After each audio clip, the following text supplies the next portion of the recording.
Assalamu alaikum. Welcome to Med Sparkles.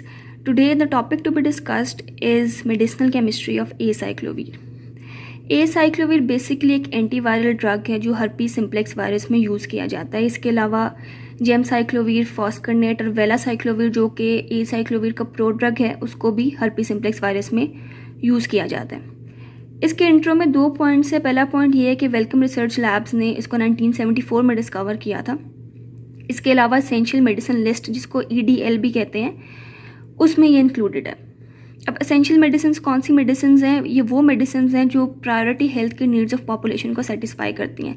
मतलब population में जितनी भी मेजरली डिजीजेस प्रेजेंट होती हैं उनको क्योर करने के लिए एक मेडिसिन की लिस्ट बनाई जाती है और इंश्योर किया जाता है कि उनकी अवेलेबिलिटी और एसेसिबिलिटी हर जगह पे हर किस्म के लोगों के पास हो. अगर हम इसकी थेरेप्यूटिक एप्लीकेशंस की बात करें तो herpes simplex virus, herpes zoster virus और चिकन पॉक्स में यूज़ होता है मेजरली. हर्पी सिम्प्लेक्स वायरस की 2 फॉर्म्स है, HSV1 एंड HSV2. ओरल और जेनिटल हर्पीज़ दोनों हो सकते हैं और इसके जो सिम्टम्स हैं वो फ्लूइड फिल्ड ब्लिस्टर्स या सोर्स होते हैं. कुछ लोगों में ये सिम्टोमेटिक भी होता है.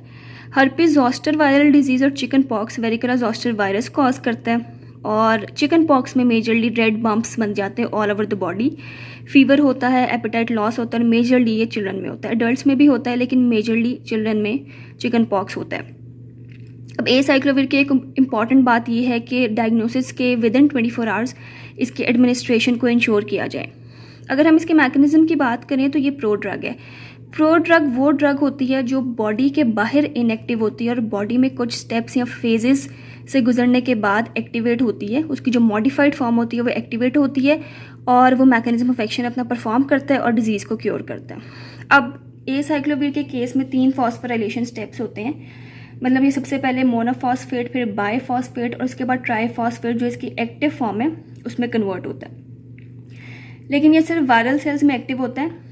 ये इसकी एक अच्छी बात है क्योंकि ये वायरल काइनेज को रिक्वायर करता है फॉस्फोराइलेशन के लिए जो कि वायरल सेल्स में ही ऑब्वियसली प्रेजेंट होता है और ये नॉर्मल बॉडी सेल्स में एक्टिवेट नहीं होता जिसकी वजह से नॉर्मल बॉडी सेल्स की सेल डेथ कॉज नहीं करता. अब एक्टिवेशन के बाद ये अपना मैकेनिज्म ऑफ एक्शन कैसे परफॉर्म करता है? ये DNA पॉलीमरेज एंजाइम को इनहिबिट कर देता है, उसके साथ इंटरफेयर करता है और DNA रेप्लिकेशन को रोक देता है. DNA पॉलीमरेज एंजाइम वो एंजाइम है जो आइडेंटिकल DNA मॉलिक्यूल्स बनाता जाता है और चेन इलांगेशन में बहुत बड़ा रोल प्ले करता है. जब DNA रेप्लिकेशन रुक जाती है तो चेन टर्मिनेशन हो जाती है और सेल डेथ हो जाती है. इस तरह ये क्योर कर देता है हर्पीज वायरसेस को. नेक्स्ट चीज़ है इसकी मेडिसिनल केमिस्ट्री या इसका सिंथेसिस. तो इसमें 2 स्टार्टिंग मटेरियल्स हैं. सबसे पहले हम लेफ्ट की तरफ देखेंगे. पहला स्टार्टिंग मटेरियल क्या है? 1,9 डाईहाइड्रो 2 अमाइनो 6 प्यूरिनोन. अब हम इसके स्ट्रक्चर को अगर पढ़ें तो इसमें प्यूरीन प्रेजेंट है. प्यूरीन क्या होता है? प्यूरीन डायाजोल प्लस पायरिमिडीन का कॉम्बिनेशन है. Diazole is 5 membered ring with 2 nitrogen. ये है डायाजोल. ये 5 मेंबर्ड रिंग है, 1 2 3 4 5 और इसमें 2 नाइट्रोजन प्रेजेंट है तो ये डायाजोल हो जाएगा. अब पायरिमिडीन क्या है? पायरिमिडीन बेसिकली एक डायाजीन है जिसमें नाइट्रोजन प्रेजेंट होता है 1 और 3 पोजीशन पे. अगर 5 मेंबर्ड रिंग होगा 2 नाइट्रोजन के साथ तो उसको हम डायाजोल कहेंगे और अगर 6 मेंबर्ड रिंग में 2 नाइट्रोजन प्रेजेंट होंगे तो वो डायाजीन होगा. तो पायरिमिडीन बेसिकली एक डायाजीन है जिसमें 2 नाइट्रोजन ऑब्वियस प्रेजेंट होंगे लेकिन वो 1-3 पोजीशन पर प्रेजेंट होंगे, 1 and 3 पोजीशन. इसके अलावा पायरिडीन और पायराजीन भी होते हैं, वो भी डिफर करते हैं according to the positions of nitrogen, लेकिन वो हमारा टॉपिक नहीं है. अब इसको हम डायाजोल या डायाजीन क्यों कहते हैं? क्योंकि डाय का मतलब है 2 और एजो का मतलब है नाइट्रोजन.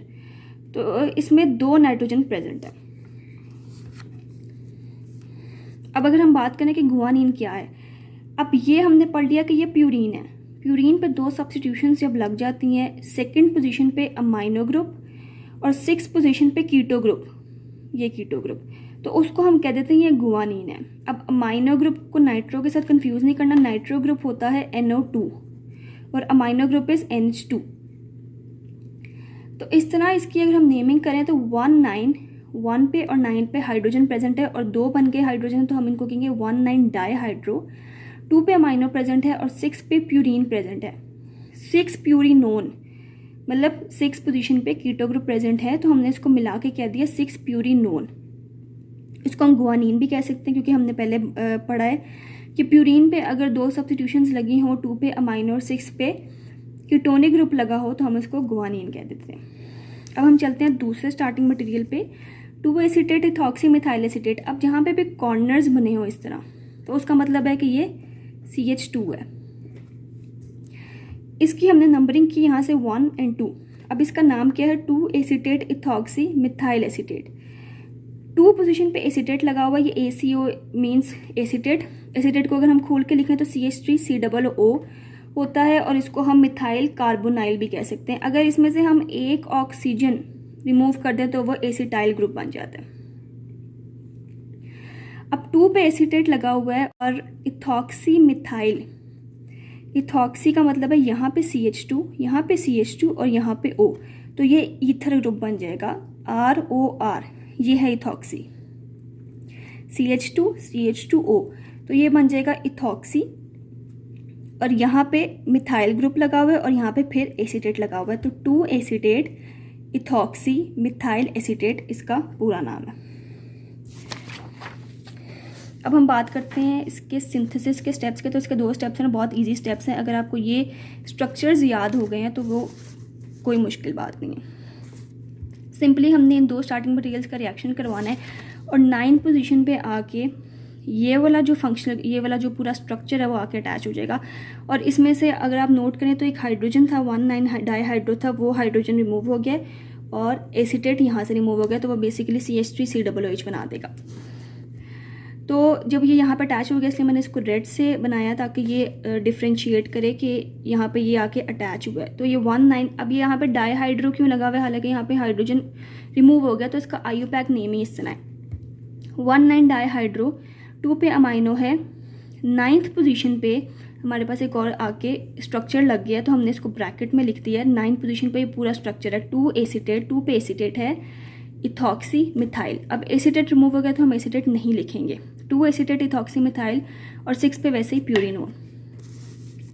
स्टेप 2 में क्या है, स्टेप 2 में हमने ये स्ट्रक्चर लिया और उसको NaOH के प्रेजेंस में इन दोनों का रिएक्शन करवा दिया और एसीटेट रिमूव हो गया और OH आके यहाँ पे लग गया। तो यहाँ पे जो डिफरेंस आ जाएगा नेमिंग में वो आ जाएगा 1,9 डाईहाइड्रो, 2 अमाइनो, 9th पे 2 हाइड्रोक्सी, यहाँ पे 2 एसीटेट था उसकी जगह हाइड्रोक्सी लग गया, इथॉक्सी मिथाइल 6 प्यूरिनोल। तो ये साइक्लोवीर का केमिकल नेम है।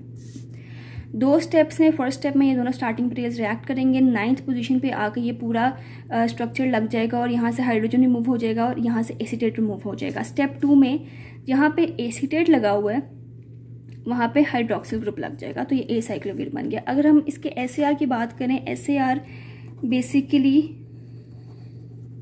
स्ट्रक्चर एक्टिविटी रिलेशनशिप है। इसका मतलब है कि जो ड्रग का स्ट्रक्चर है उसकी एक्टिविटी के साथ क्या रिलेशनशिप है, मतलब उसका स्ट्रक्चर उसकी एक्टिविटी को कैसे मतलब अफेक्ट कर रहा है। अब हम इसमें देखते हैं कि इसमें NH2 ग्रुप पे लगा हुआ, ईथर भी लगा हुआ है, यहाँ पे जो इथॉक्सी है वो ईथर है और गुआनिन भी लगा हुआ है। ये पूरा सब्स्टिट्यूटेड रहेंगे, मतलब इनकी जगह अगर हम फॉर एग्जांपल अमाइनो की जगह हम नाइट्रो लगा दें या ईथर की जगह हम कोई और ग्रुप लगा दें, हाइड्रोजन लगा दें या कुछ और लगा दें, तो उसकी एक्टिविटी टर्मिनेट हो जाएगी, बॉडी में वो इफेक्ट शो नहीं करेगा, हर पीस को वो क्योर नहीं कर सकेगा। इसलिए ये जो फंक्शनल ग्रुप्स हैं वो अनसब्स्टिट्यूटेड और एसेंशियल होंगे। अगर हम इसमें OH को सब्स्टिट्यूट करें जो यहाँ पे है, तो एक और फंक्शनल ग्रुप लगा के हम वेलासाइक्लोवीर बना सकते हैं, और वेलासाइक्लोवीर भी प्रोड्रग है। वेलासाइक्लोवीर साइक्लोवीर में कन्वर्ट हो जाता है बॉडी में आकर, फिर वो अपना एक्शन परफॉर्म करता है। साइक्लोवीर भी प्रोड्रग है, वो कन्वर्ट होता है साइक्लोवीर ट्राइफॉस्फेट में, और वेलासाइक्लोवीर कन्वर्ट हो जाता है साइक्लोवीर में। अगर हम इसके डोजेज फॉर्म्स की बात करें तो इसमें टैबलेट और कैप्सूल है। टैबलेट 400 mg और 800 mg में अवेलेबल है और कैप्सूल 200 mg में अवेलेबल है। ब्रांड जिसका सबसे पॉपुलर ब्रांड जोविरैक्स टैबलेट्स हैं जो GSK बना रही है। प्रोटीन बाइंडिंग 9 to 33% है। मेटाबॉलिज्म लिवर के थ्रू होगा। वॉल्यूम ऑफ डिस्ट्रीब्यूशन 0.8 लीटर्स पर kg है। डिस्ट्रीब्यूशन इसकी एक्सटेंसिव है, ब्रेन में, किडनी में, लंग्स में, लिवर में, स्प्लीन और CSF में। तो ये थी cyclovir. Thank you so much.